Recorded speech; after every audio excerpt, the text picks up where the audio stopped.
Hello everyone, this is Bentley, and I think it's about time we talk about Pro Mode. That's right. I have been almost 2 months now of testing on the Fluval 3.0 update to the app, which gives us Pro Mode. If you'll recall in the last video, which we'll put that up in the corner, I gave you a bunch of settings that I was planning on testing out, and a couple that I wasn't going to test just because I know people like them, but I personally don't use them. So which setting's the best? Which one had the right cut to the chase? It's not that easy. This is the interesting part, is that each setting has actually given me different results than I would have expected. So, with that being said, let's start talking about those.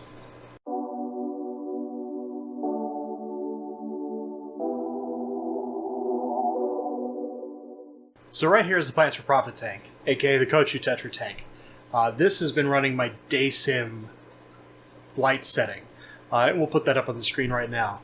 So let me explain what I think is the best part about this setting in my experience thus far. As you can see, we've got tons of plant growth. It's all the way to the top of this tank. Now yes, it does get CO2, but what I have seen is significant increase in growth as far as like side shooting, so dense growth as opposed to necessarily height. We'll cut to some B-roll so we can look through this when it's not as bright out, so there's not a ton of glare on the tank, but I'll be shooting that later. Through the power of the internet, you get to see it now. You'll notice down low, there's a ton of extra stems coming out from my mermaid weed. The Pogostemon erectus is just going bat crazy. It's taken up so much of this tank, which is great because it's a phenomenal plant.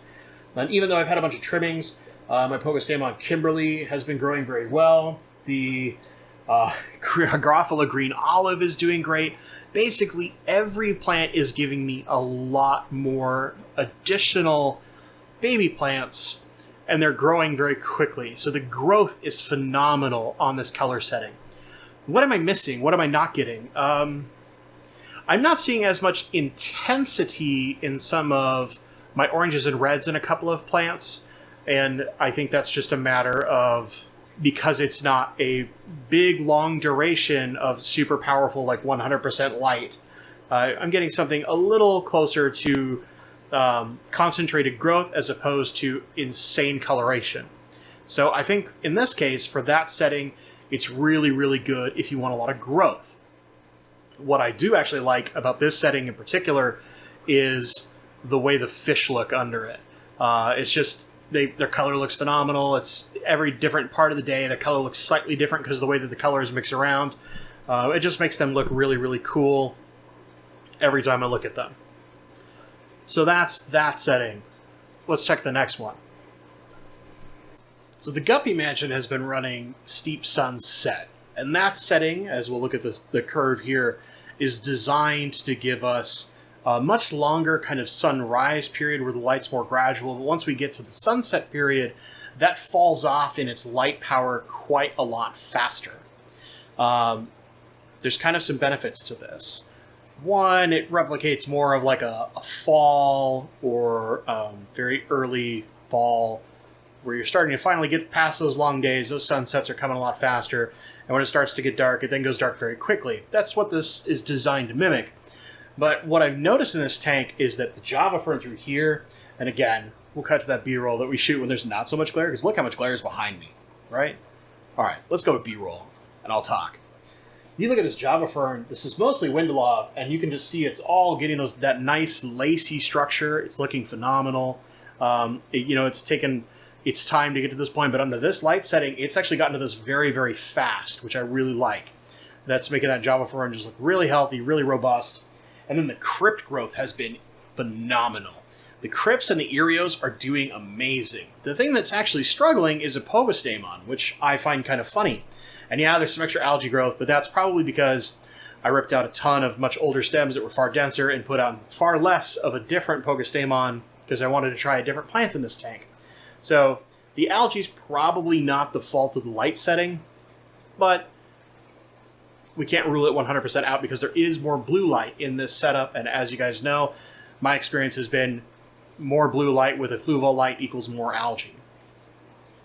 Now, what I will say for this particular setting, I think if you had a lot of Crypts and Erios, stuff that likes kind of a reasonable period of intense light, but then after that, like doesn't need a lot, might not need CO2, really good.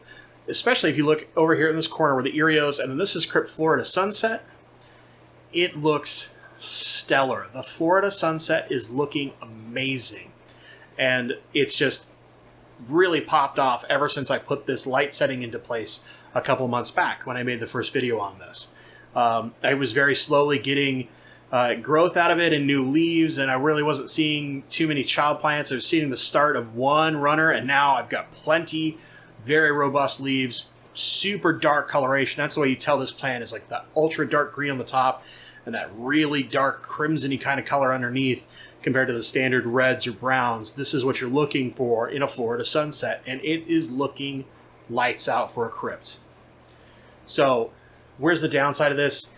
I haven't seen the best growth on my stem plant that's in here. However, that could easily be a nutrient issue or some other fault of mine, which I'll admit, like, my schedule, I haven't been perfect, but I think part of it is just that that stem is very demanding. It likes a lot of nitrates, and it'll take as much light as it can get. And with that light going super intense and then falling off really quickly, I think it's cutting into its photosynthetic period at that max height. And instead of having a steeper fall off, which we're going to look at a different tank, it's really altering its growth. So probably need to do some adjustments to that setting, and that setting might not overall be the best for this tank. Let's talk about the steep sunrise setting next. So here we are in front of the Leopoldi Angel tank. Maybe we should just call it Bob's Pineapple Hut. But this is where our steep sunrise setting has been in place. So what that's going to do is very quickly rise up to the maximum intensity instead of a more gradual light increase. This is kind of more mimicking summer. And then as we get toward the day is going to fade off a lot slower. So it's going to take a lot more time before it goes dark. And I fully have to admit to you before we look inside this tank, there have been several times where I've looked into my fish room from like one of the other rooms in the house, or I'm going to the kitchen, and for the first 2 weeks, I thought I'd screwed something up with the light because it kept appearing to be on instead of going into sunset where every other light was in its like sunset or off already. This thing was still pretty bright, and it messed with me for like the first 2 weeks, and every time I'd go, oh yeah, it's the setting I programmed, I forgot. So let's talk about what's really good about this setting. As we look into this tank, you're going to notice tons and tons of new baby stems. This has produced a lot of baby stems that are growing up quickly. Instead of kind of bushing out, it's like the Rotala is just sending runners, the Hygrophila pinnatifida is sending runners, and there's lots of little plants. But also we get really good stem health and coloration. You'll notice the big sword that used to be in this tank has been removed. That went to Stephen Skoglund. So hopefully that works out well for you and your purpose, sir. But overall, like, the plant health has been really great in this tank. Yeah, the floating mass is still here. I'm waiting for a tank to get finished, but it's overall looking really, really good. So where I like this setting, I think it's extremely good for your demanding stems. I think getting to that in high intense light faster, and maybe even doing that for a longer period of time, and then letting that take much longer before it tapers off into its night mode, is going to be great for some of those CO2 or super colored stems, like your Rotala variations, Ludwigias, things like that, Hygrophila pinnatifida, all these things that have a lot of red and pink and stuff like that. This is going to be really great for those kind of plants. The only tweak I might make is I might make the sunrise even steeper and make the maximum duration at full power a little bit longer. If I was going for a high growth, higher yield kind of farming tank, I think that's what I'd look at. As is the case for this current tank, I think it's pretty spot on and exactly what I need.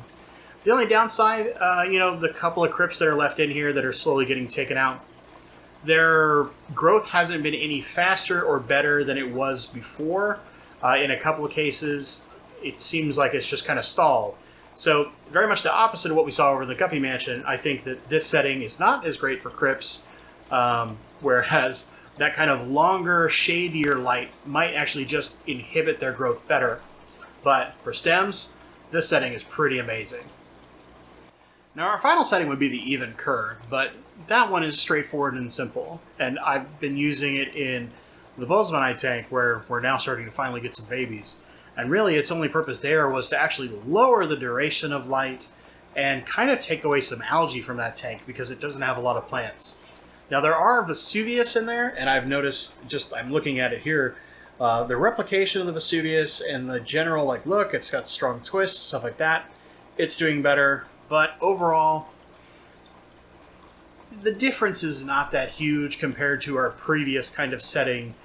The automatic mode just gives us a sunrise and a sunset, and you just set your day setting and then plug in your times. So overall, I think rather than the even curve and pro mode, I would leave that to the automatic setting and use pro mode for stuff like the steeper sunrise, the steeper sunset, and things like the day sim, or doing some really, really specific, whether it's color pushing or growth pushing settings. So, with all that being said, let's talk about, I guess, my favorite? I don't know. It's funny, I think each one has such a different purpose, and I liked them all, but if I was going to set every single one to the same setting, it'd probably have to be day sim. Now granted, that tank gets some extra light from the window, but all of these do get some indirect light in one way, shape, or form. It's more about the balance of what we're seeing. Really good growth, might make some slight alterations to some of the spectrums to get that color intensity coming in just a little bit better, or that might just mean that because the growth is so high, I'm getting a nutrient imbalance, and that's why I'm not seeing that really intense coloration like I was in some previous settings. It's probably a combination of the two. I think what I would actually do is trim off a little bit of how long the sunrise and sunset portions of it last, or maybe keep them and push them even longer and make that high intensity, that maximum power last maybe an extra hour or so, just to give that strong photosynthetic period before we have curtailing off for the sunset of the day. And I think that would help get a little bit better coloration out of these plants, along with doing some nutrient adjustments, because the growth has been insane in that tank. Now, for the Guppy Tank, I love the amount of crypt growth I was getting, and I think if I was doing big amounts of crypts and java ferns and some swords, that particular setting, that steep sunrise, or sunset, sorry, steep sunset, that particular setting, that steep sunset, is actually really, really good for that, except for if you had some stems. Those stems are suffering. We can see that. Some adjustments have to be made. I tried doing some tricks and some shenanigans with my nutrients, but it just needs a little bit more light. So I'll make an adjustment to that tank overall. And I think there's one new setting I'm going to test. Now, when it comes to the steep sunrise that is in this tank, I've had really great growth. I think if I was going to put together specifically a plant farming tank, it'd be a close toss-up between this and the day sim. I've just seen such robust growth in that day sim. It is hard to argue with that setting. So I think that kind of tells you in the end what I'm looking at. Even curve is not much better than the standard automatic mode. One mode is kind of good for crypts, but not great for stems. One mode is good for stems, but not as good as the other. So in the end, what's our winner? Day sim. I'm honestly really impressed with how this has performed. I've had it in 2 different tanks. I had to augment the one that was in the 75 long in my living room. At those max settings, it started once I got some fish in there from that emergency. I started getting a lot of diatom algae growing all over the place, and eventually I'll get past that, and we probably see real results. But to help speed that process up, I had to dial down the intensity of that lighting. Overall, I would say day sim is our winner. There's some small adjustments I might make to it depending on what kind of fish I was keeping. If I had more blue fish, I might up my blue light just a little bit throughout the entirety of the day. If I was having algae issues, I'd push my blue light down, out. These are small adjustments and easy for you to make. It's all about kind of checking out what's going on in your tank. But in the end, I think if you want really good plant growth, reasonable color intensity, especially if you're using a little bit of CO2, and your fish to look really cool no matter what time of day you look at them, day sim is going to be your winner. So I'll go ahead and I'll re-put those up on the screen right here. Here's the curve, just so you can look at it. And now here's all the values. Go ahead, if you want these values, pause this video now, take those values down, and put them into your own. And I'll put a link down below just to make sure that you have all those values and those time codes. I think I can just get you like an imager for that, but we'll get it to you. So what I really wish they could do for Fluval is I could just export these and anyone could download them from somewhere. That would be really cool. So now that I've been using Pro Mode for a couple of months, I wanted to kind of finally do a little bit of feedback. There's kind of two user things that I've run into. I actually had a conversation with a gentleman from Scotland. You know who you are. It's good talking with you. And we had a similar experience, which is that when you're putting all those time codes in, sometimes grabbing one time code will, if they're close together, will cause you to grab another one, not the one you wanted to. And it would be much nicer to have some kind of feature that like has either two timelines, so they're staggered like this, so you could bounce like this and make it easier to grab each one. Or in my case, what I think would actually be really great is a list feature where it lists every time code, and then you select that time code, that stop, whatever you want to call it, and that brings up what time it starts and what your values are, and maybe how long it lasts until the next time code. Who knows? User experience can tell you a lot of things here. And I would make it so I could put in physical numbers. These slider bars are nice, but man, sometimes you got like big, thick fingers like I do. Getting it perfect to where you want, if you're doing a lower number and not like 100, is a pain. You're sliding back and forth, and it'll jump 2, and it'll go back, and it'll go back 3, and your goal is just to go down 1, and you're sitting fiddling with it forever. Now, granted, you get used to it, and it gets better, but I honestly think if you could just tap that light color and put in a number, it would be so much better from a user perspective.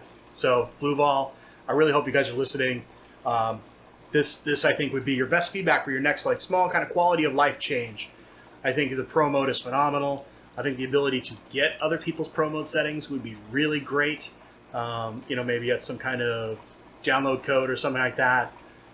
Maybe even charge for it. Who knows? But if it's like $1 and a person can go download my settings or whatever, I think that helps a lot of people than just like looking at it and trying to mimic it with the slide bars, especially with the slide bars, because they're not a great user experience. There's much better ways we could do this, and I hope that in the future we make some adjustments to that. But overall, I've been really, really satisfied with Pro Mode. I think Pro Mode is absolutely awesome. There's a lot of people who are going to say like, well, that light can't possibly compete with a Kessel or a ADA Solar or a UNS Titan or the ONF Flat One, all these lights that cost double to triple what these lights cost. And I guess if you want to spend $1,500 on your lighting for a 6-foot tank, by all means, I'll spend $400 and have still very, very good lighting on a tank and be able to control it perfectly from the app on my phone. So that's kind of my overall opinion here. Let me know down in the comments, what is the part of this light, maybe you've been playing with Pro Mode since my last video, that you like the most? Have you tried multiple settings? Which setting is your favorite? What have your observations been? I want to hear all that stuff down in the comments. If you enjoyed this video, please give me a thumbs up. If you're tired of hearing me talk about how much I love these lights, go ahead and hit the thumbs down button twice just to let me know. And as always, guys, thank you so much for watching. Maybe hit the subscribe if you haven't yet. Huh? Yeah? And stay awesome.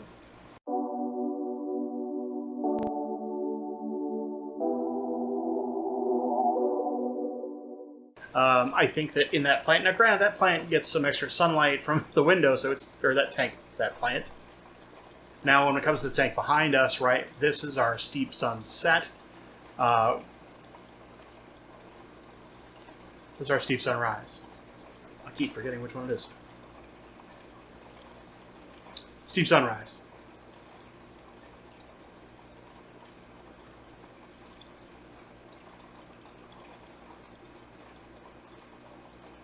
Okay.